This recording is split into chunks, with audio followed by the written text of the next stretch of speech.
ովքեր ինձ չեն ճանաչում, ես Արմենն եմ, Ցիգունի մեդիտացիաների երկար տարիների մասնագետ, ոմանք համարում են վարպետ, ոմանք համարում են անկապ մարդ եւ այլը, կապ չունի, զբաղվել եմ երկար տարիներ, շատ արդեն 20-30 սենց այս կարգի շնչառություն բանման դες բաներով, այտենց որ արդեն մարզությամբ եմ զբաղվել, մոտ 10 տարի է եւ այլ։ Ուրեմն մի քանի кейսերի մասին եմ պատմելու,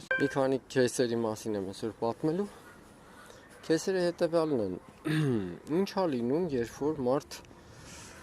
միկրոբիոմը սկսում է կարգավորել, մեծ հետաքրքիր բան է, չէ՞։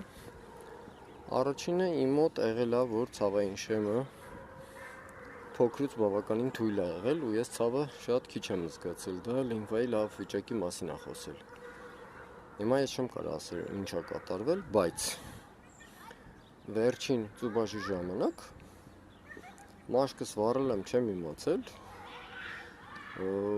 օրեր անց պատահաբար շորերը փոխելուց հայելի է հանդիպել, ուղղակի իմ վրա էլ չեմ նայել, որ տնայի կերպ կարմիր այրված քա, տան սիրուն տեղին են։ Ոչ մռմռում էր, ոչ բան եւ այլ, ուղղակի փուջիկներ կար։ Այսօր պատահաբար կպել եմ, մի փոքր մռմռացել է եւ այլն։ Այս առաջի кейսը։ Ովքեր որ ուզում են այս кейսերը, սա գնալու ուրիշ տեղ, այս кейսերը լսեն, թող այս նյութերը փոխանցեն իրենց ընկերներին, որ հեսա լսեն, որ միկրոբիոմը փոխվում ու մարդու հետ ինչեր է կատարվում, հաջորդն եմ հեսա նկարում։